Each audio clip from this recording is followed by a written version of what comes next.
Welcome to the TryPod, where we break down the NRL every game, every week from a punting perspective. It's Winnie here. We've just wrapped up round 15, but we don't do the regular recaps anymore. So we won't touch on that for too long, but I am coming to you Sunday night and joined by Podonis in a few moments to talk Origin 2, really. But look, we did just have a winning round 2 and 1, thanks to somewhat of a miracle try with 90 seconds to go by the Bunnies there. I'm going to tell you, we deserved that. It was, 4 tries all in the end. We had plus 8.5. And who takes the 2 when you're up 8? Who takes the 2 to go from up 8 to up 10? Nobody takes the 2 in that situation. I thought that was going to cost the best bet and the winning week for sure. And the Dogs do go up 10. But then the Bunnies get the ball back off the kickoff and score straight from the scrum with a chip over the top to Munro. You love to see it. A backdoor try. Love the backdoor. That gets us the winning week because we also won with the Sharkies. And the Sharkies, I thought they were going to lose at halftime, to be fair. 18-6 down. But then total domination second half and win the game by 12. We laid 9.5. And then I went against my Finns. And so did the Podonis. So if he joins in a minute, I'll let him have a word on that because we both had Cowboys plus 6.5, and they lost by 52 points. Crazy stuff. I mean, it just looked like the Cows were rattled, lost Tamalolo in the warm-up, but letting in multiple dummy half tries in the first half says it all. And the Finns ran riot. My Finns, 158 points in the last 3 weeks. And honestly, I'm actually sad, if anything, that Saifidi's out for the season, Gilbert's out for the season, Flegler, who knows when we'll see him play again. Like, you add those players back into this team and you actually would have a genuine contender. I'm not just saying that as a Finns fan. They're missing 4 or 5 top-line forwards and still making mincemeat of opponents. But I would be concerned if I was a Cowboys fan. They have the second worst points differential in the comp. Only the Titans with the worst points differential. I didn't touch on that one too, but the Titans rolled the Seagulls. That was a surprise, but I said in that game nothing would really surprise me. Didn't have a bet on that one. And I mean, what can you say about Manly? I haven't been high on them this year, but I look at the top 3 highest paid players, DCE, Turbo, and Gerbo, and none of them are stars of the competition anymore at this stage, unfortunately. There was also a Knights loss, just couldn't quite win ugly. Controversial try perhaps, but the Roosters did grind away and get that late try.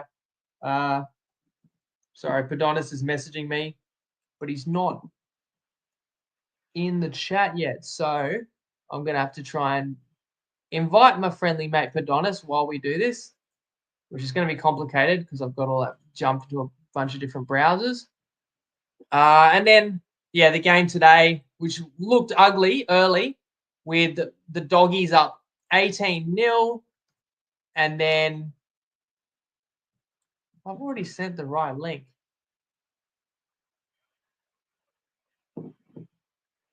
So very confused what's going on. Now I've got to message Podonis live on the show.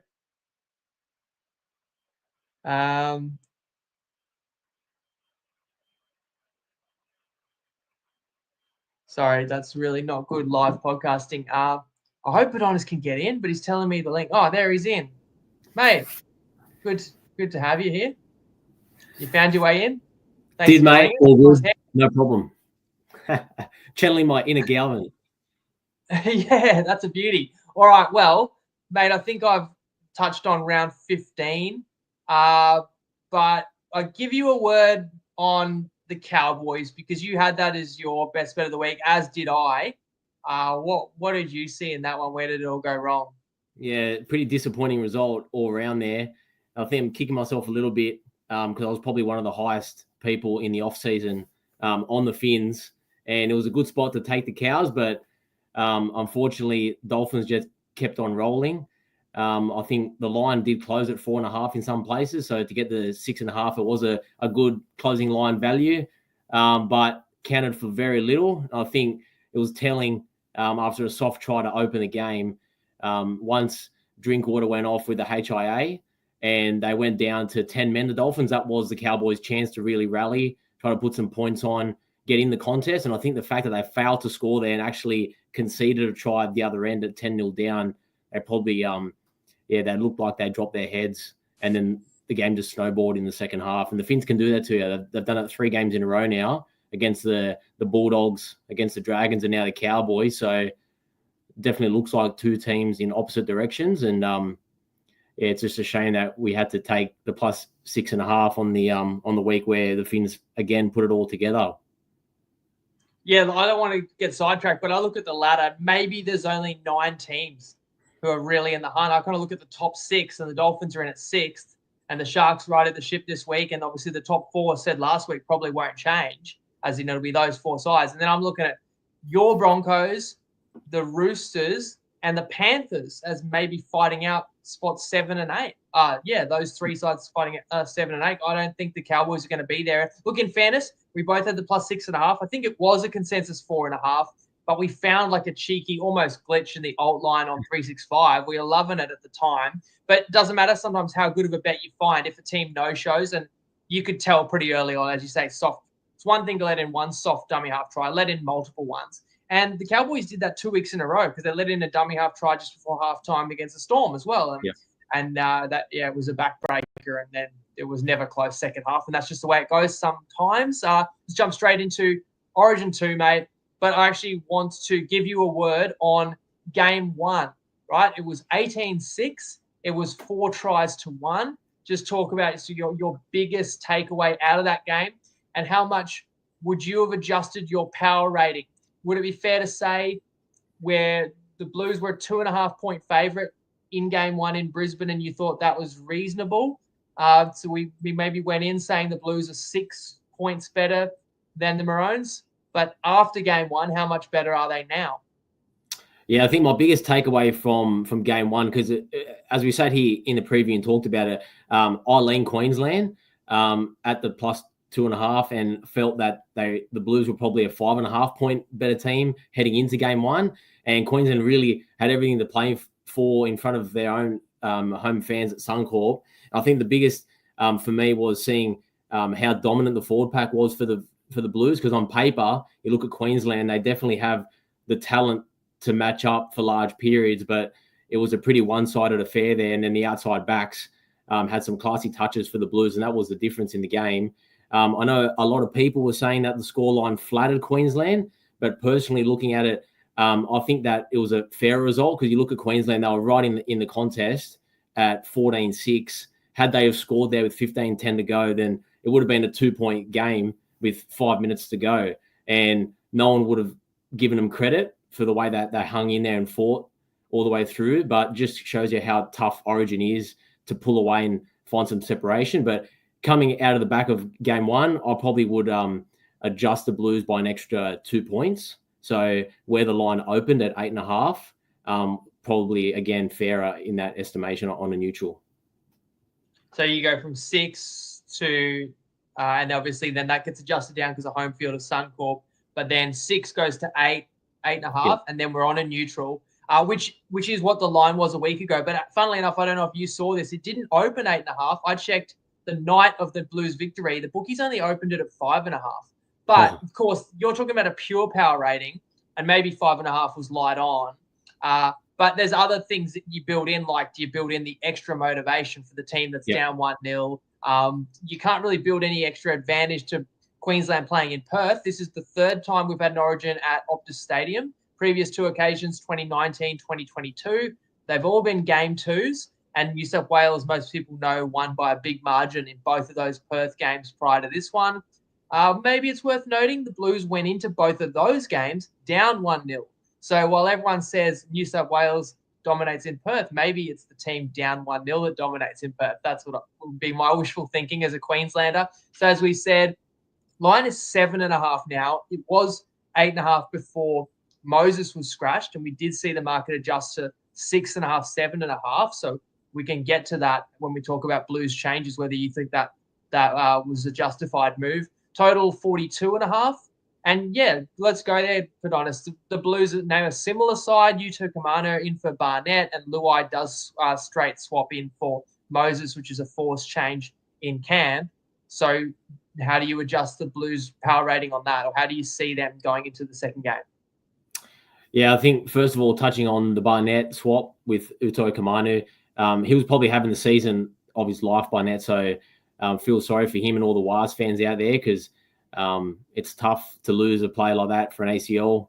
But Uto Kamano gets a chance. He's been there before. I don't really take much away from that position. They're sort of like replacements for the get. And looking at Moses, there's such good players around the talent pool for the Blues that losing Moses, sure, there's a slight downgrade, but bringing in Luai, he's a handy replacement.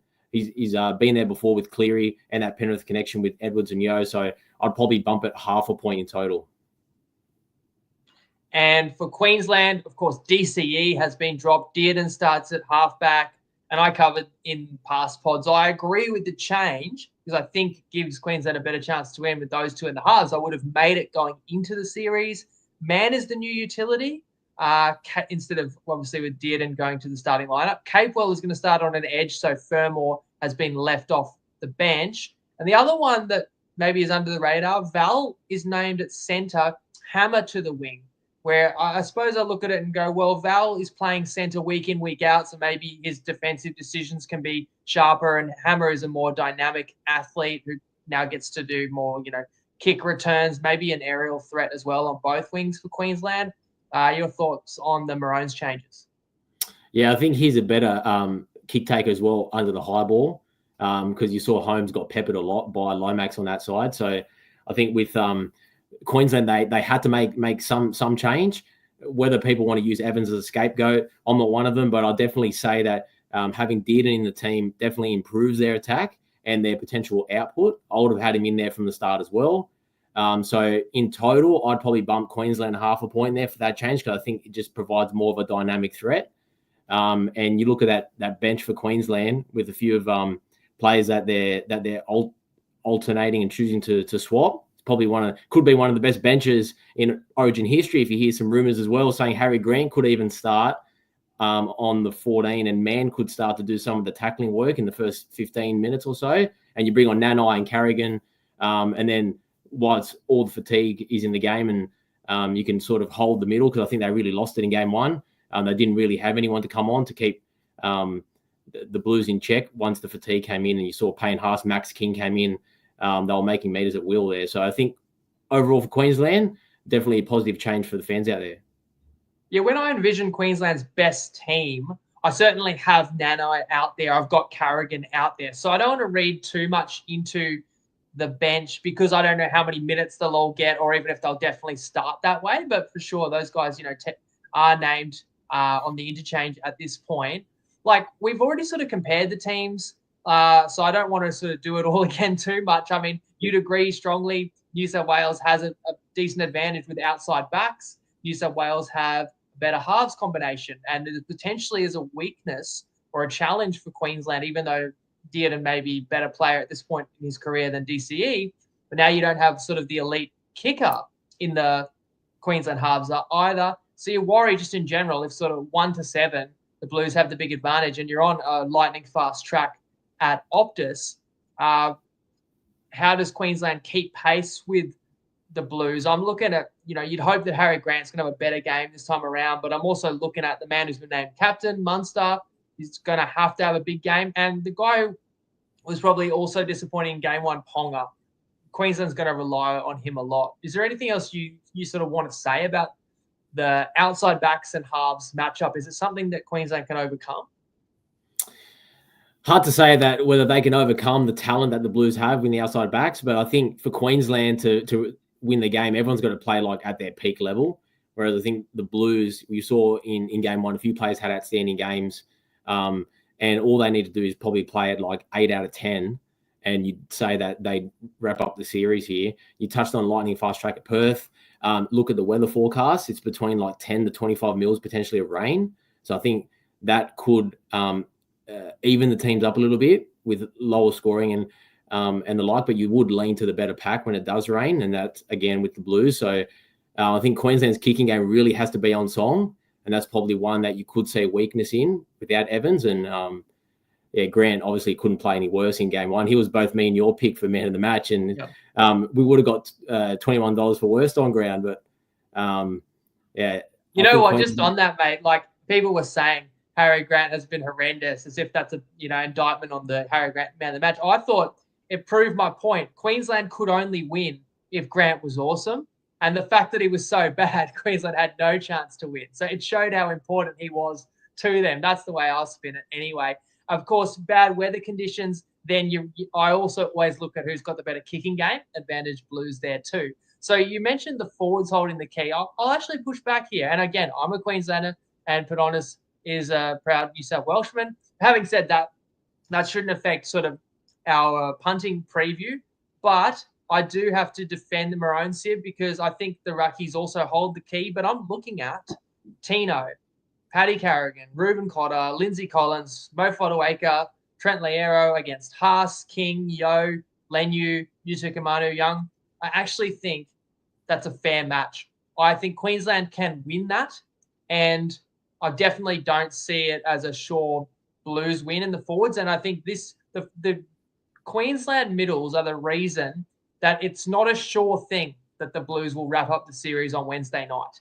Yes, the Blues have the better wide forwards, but again, I'm looking at a guy like Nanai who was not that bad in game one, who can step up and match what the Blues may offer.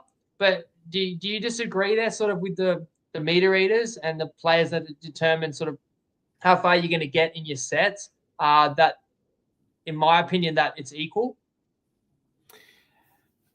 Heading into game one, I thought it was equal as well, but I think the output for what we saw in game one was a clear edge to the Blues. I'd push back and say guys like Mo Fotuaika and Lizzie Collins probably to me are just below the Origin level, but it just shows that the depth of talent that the Queensland have to pick from. They don't have those emerging props like Tino. He was sort of forced to be there in the middle, try to hold his own against those guys. But on a one-off sample size, I think the refs are going to be potentially leaning with Queensland a little bit. I think Billy Slater's going to really try to test their hand.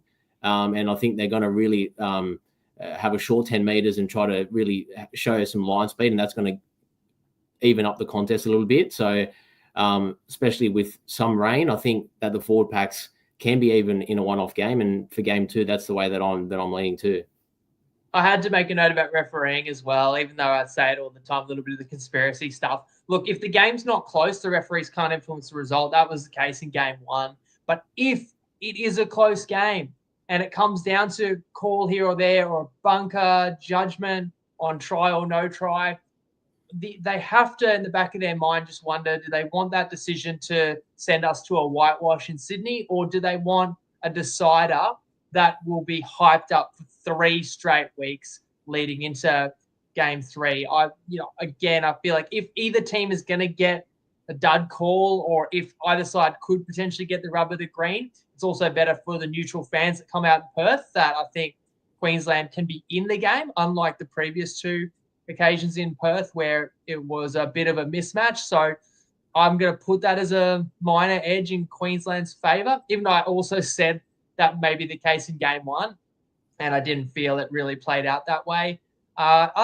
Take us any other direction you want to go with that sort of intangibles, Podonis. I thought coaching, I'm looking at Laurie Daly, of someone that's just copped the brunt of coaching against a generational Queensland team, and he's come in this year with sort of an edge that he wants to get square. And as opposed to Billy, who was the wonder kid and the hottest property in coaching, don't forget, Billy won his first 4 out of 4 of his first 5 Origin games as a coach, which was 2 straight series in 22 and 23. But Billy has lost 4 of his last 5. Is there an advantage in the coaching ranks to you? And 3 games straight in a row. And arguably, you could have said they would have lost game 1 had not have been for that send-off in the first 10 minutes there with Swiliti taking out Walsh. But I think he definitely is the man under pressure. Daly's come in with no pressure because that Blues team, on the back of what Madge did last year for him, pretty much exactly the same core. They could come in. They knew how to coach themselves. Laurie Daly's just been the sort of man manager. Hadn't have to put too much into it. I think Billy Slater's been guilty at times of trying to be a little bit too clever and try to coach plays and drills into them. But Origin football is all about effort and desire. And I think heading into game 2, and what's going to be a desperation factor. I know you touched on earlier, how much do the bookies want to play into that? I would lean into the fact that desperation means a whole lot more to the team, staring at the fact that they're 0-1, potentially going to lose a series again. So I would give the edge to Queensland in that factor, knowing that the Blues have in the back of their mind the fact that they can come back to Sydney and still win the series if they lose in Perth. And I'll bring in some of the comments. Like Brent's mentioning Keon Kalamatangi, who played for South Sasabo, got a fractured eye socket out of the Blues squad, but he was only 19th man. And Brent says that the Blues are searching for a backup forward with Olakau'atu unavailable, partner expecting. But Olakau'atu was only in the wider squad as well, if at all. So that's sort of a moot point unless the Blues have a forward in doubt, I would suggest. It is a little bit more tricky being over in Perth. Like, you want to have a couple of options over there. Obviously, Burton travels over there to play 18th man. And even your 18th man is more commonly activated these days than ever before because of the prevalence of, HIAs. So, could someone like Ezra Mann get thrown into this? He's, of course, the Queensland's 18th man.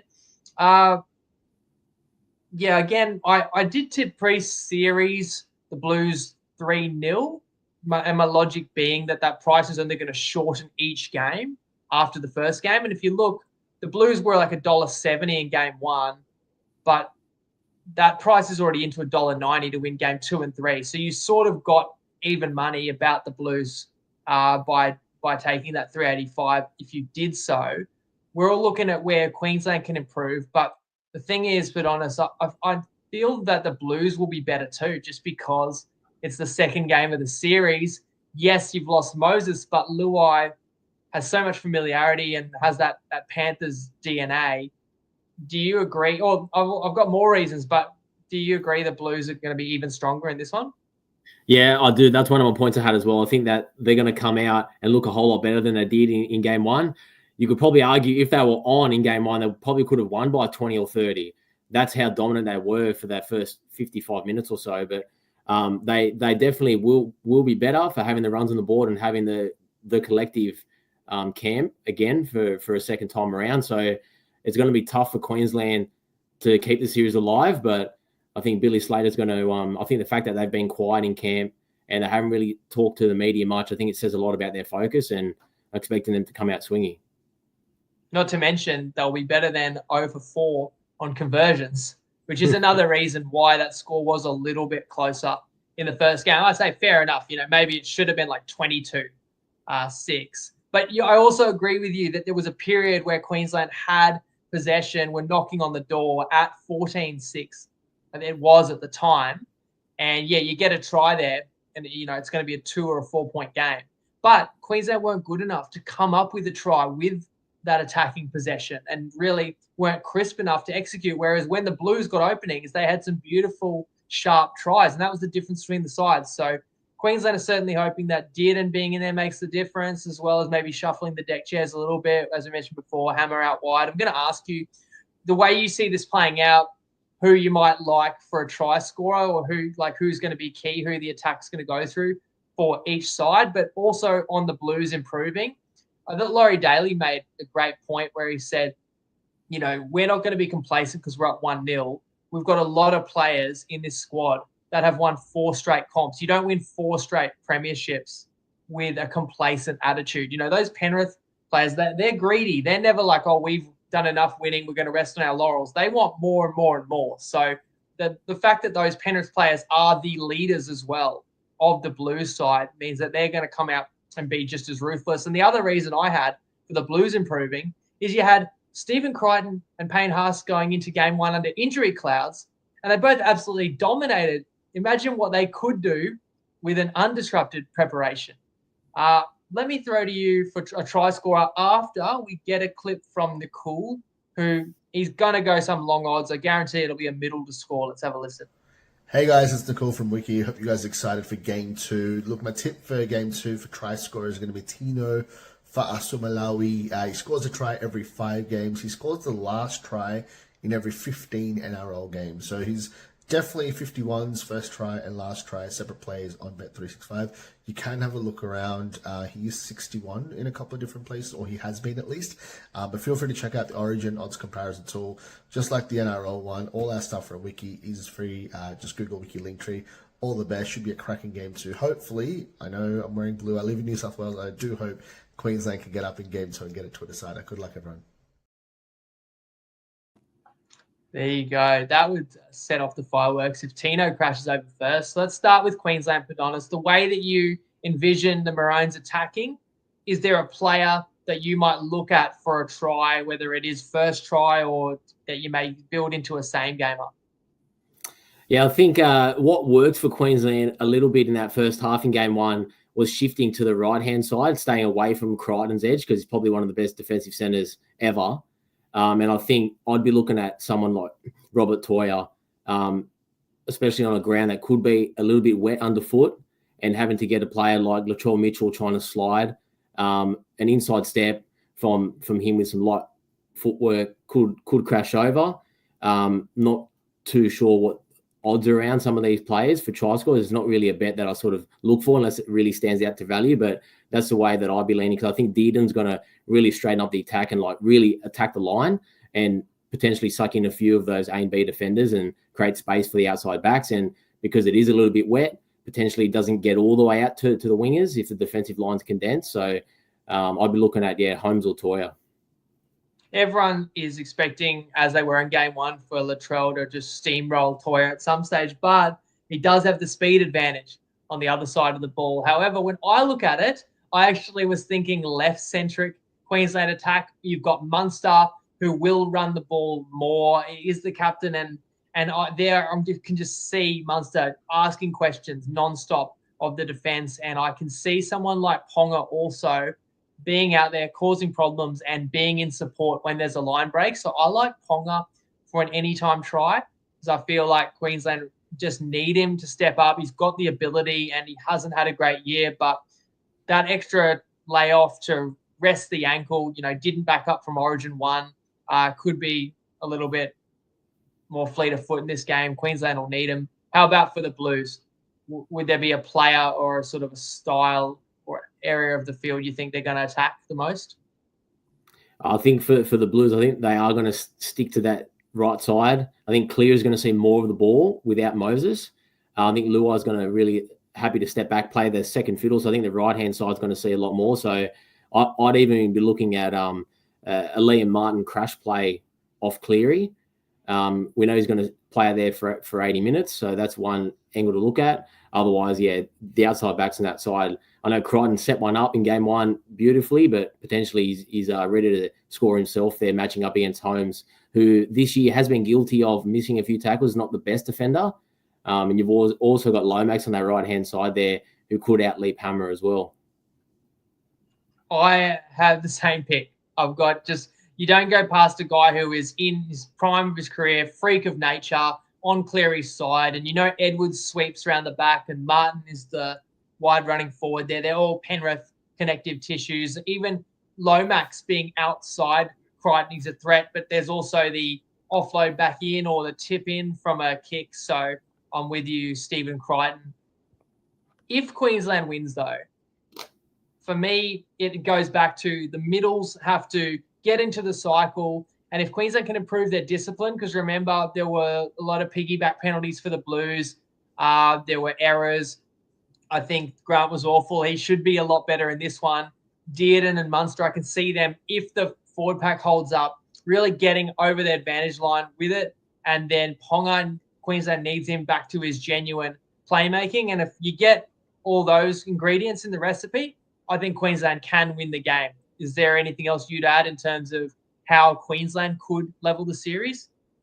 Yeah, I agree with that sentiment there, Winnie. I think Queensland want to be in the contest, either tying or potentially have a lead at that 15 or 20-minute mark. And then once Nanai and Carrigan come on, then I think that they can really build some of the momentum in the middle. And I do give Queensland a chance in this one, and I think that could be a little bit closer than what the layers indicate. And what would be the script if the Blues get the win here and seal the series? If the Blues win the series, they can do it in a tight one, but also wouldn't shock us if they just carried on from what we saw in game one, but they were a little bit more ruthless with the ball. And they've obviously had a good track record in Perth before. I think it could be a track that could see points. Again, I know I leaned overs in game one. I think we all did in the preview, and it was a really tight, low-scoring affair. But again, with the attacking talent on display in Perth, I would lean overs, and it could get into a back-and-forth shootout if the Blues are a little bit complacent defensively. But I'm expecting all players to be at their peak and expecting the Blues just to be a little bit too tough at the end of the day.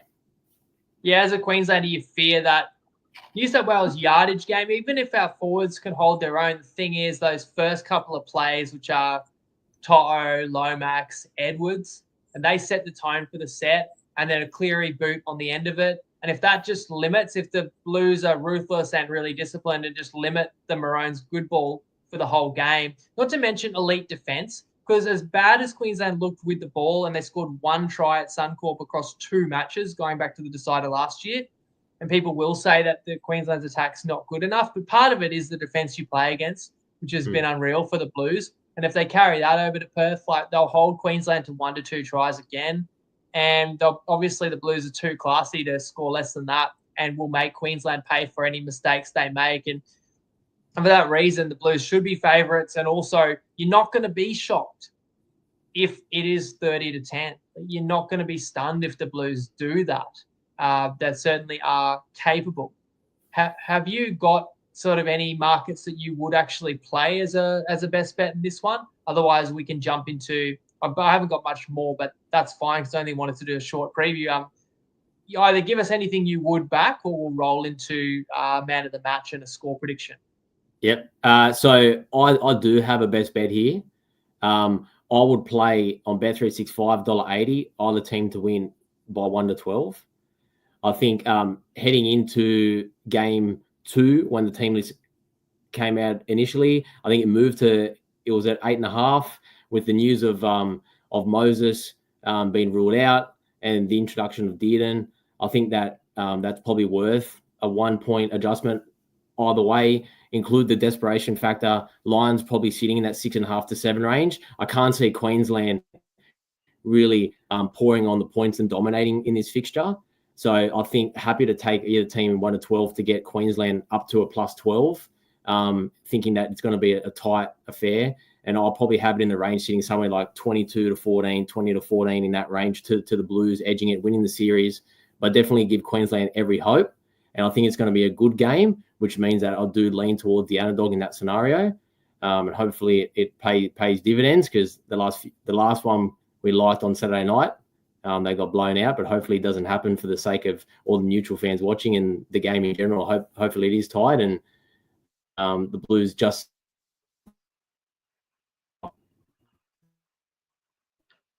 Sorry, may have just cut out on me there, but just to dwell on that point, because I think you said like the Queensland line 6.5, 7.5. You're saying you can take that up to 12.5. And we, of course, you and I have both been burned on different occasions this year where the underdog won 13 plus. Yep. So that's the risk we take. But I will say it again, like, what's the odds this Queensland team can win 13 plus? It feels very unlikely. So I really like your play there, because you are basically adding 6 points to the Queensland line. I looked at that bet for game 1, but the line was a little shorter and it was like $1.70, and it probably didn't deserve to win in game 1. It only won because of those missed kicks, or you would have needed that try to be given at the end. It was a forward pass. So it actually did win in game 1 because it was a 12-point margin, which again stings if you had like Blues 13 plus, but there's always other people that had 1 to 12. So absolutely love that bet from your perspective if you lean Queensland. It's not a bet someone's going to make if they just expect more of the same from the Blues. But if you think it's a half-decent game, that's an excellent way to play it. I like that.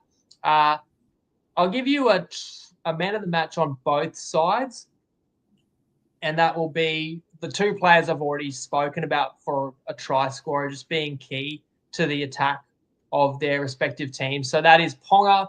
Queensland needs him to be at his electrifying best. $21 for man of the match on Dabble and Sportsbet. just because he's relied on so much and has stepped up before in a do or die game. And if it is, a fast track, even though, yes, the weather, it could be slippery, but Ponga, because of his threat as a passer and a runner, I can definitely see him having a big one. And for the Blues, I will just go Critter because of what he does on both sides of the ball. Was one of their very best in game one, and was probably a little bit less injured in this time around too, because he was carrying a groin or a quad, or or both quad. in the end. Yeah, he copped another injury, an elbow injury during the game too, and it was just such a handful. So Critter is $17 on Lads, Neds, and 365. Have you got a man of the match prediction? We can't go any worse than last game, as you said before. No. I think the favourite being Cleary, I think that's the obvious pick. I think he's going to see a lot more of the ball. His kicking game is going to be on full display here. So I think he's the obvious one for the Blues to win. But I actually probably have a smoky. I'd probably go Dylan Edwards at $10 on better. I think the way that the game could play with the Blues just edging it with some rain in the contest, we've seen how crucial his kick returns are. I think To'o's coming in with a slight injury, so Edwards might take more of the burden on the kick return runs. And I think that the fact that Dearden and Munster don't have the best long kicking games, we could see situations where Edwards is getting it in favourable territory as well. He's always live to score a try, backing up in support play. And then with Luai on both sides of the field, I think he's going to have that connection where he can sweep around on both sides and have try assist or two. I definitely I would lean to him at the $10 over Cleary at $5. And for Queensland, I think that the narrative around Munster being captain, I think if they do win, he's going to be right up there. And I'd lean to him at the $15 mark. Again, on better if you think Queensland can win. Yeah, I was thinking the same thing there because Queensland need Munster to play really well. And exactly like if he is in everything, it's the whole, he's put the state on his back. Edwards at $10 reminds me of the 2022 grand final where I had him for man of the match and he was $10. Man of the match, Cleary was about $5 on that occasion, just like this week. Cleary was man of the match last Origin that was in Perth. Edwards was man of the match when? He was man of the match in the decider last year, I believe, as well. So we've seen him do it. And as you said, he's, stats are always epic and got so many Penrith players around him. So that's a good option, I think, as well. I'm going to press you for a pick, but I'll give mine too. As much as I want Queensland to win and I think they have a chance, I think the line's pretty fair. And I'll say New South Wales wins 26-20. But that's only one try in it. I think it will be closer this time around. And so I'll be hoping that couple of the key moments goes Queensland's way. And it would be so exciting and fun to get a decider. But maybe that's wishful thinking for a Queenslander. What's your score prediction? Yeah, I've got a 6-point margin as well. I'm going to go 22-16 to the Blues. Didn't you say before you lean overs or no? Or not that it always lines up. Yeah, I know. Look, I would lean overs. I think that the range is keeping it a little bit subdued. I think the total's 41.5, which was the same as what it was in Suncorp. So I think on game day, we could see it come down to maybe 39.5 if it is raining, or 38. And then you probably would look at that as well. But for now, it's not a play that I could give out thinking that it's going to have a worse closing line on Wednesday. You know what? Yeah, I actually did look around, and the play I had my eye on was Queensland over 2.5 tries or over 15.5, and I found them both in the $1.70s range. So maybe if I could have got a little better price, I was definitely given that strong consideration. And it sounds like with you thinking it can be closer and it could be a couple more points this time around and Queensland could have more success. It could be one that could become available closer to game day if the total does drop a point or two, as you suggest there. Yep. So, look, that'll do it, mate. We've done a pretty sharp preview in under one half of footy. So thanks for jumping on with me tonight, mate, and best of luck with your play. Pleasure. Thanks, guys. Hope everyone enjoyed it. Thanks, guys. We'll be back Thursday to preview round 16 and maybe do a little recap of Origin. Enjoy the game. Best of luck and Lego.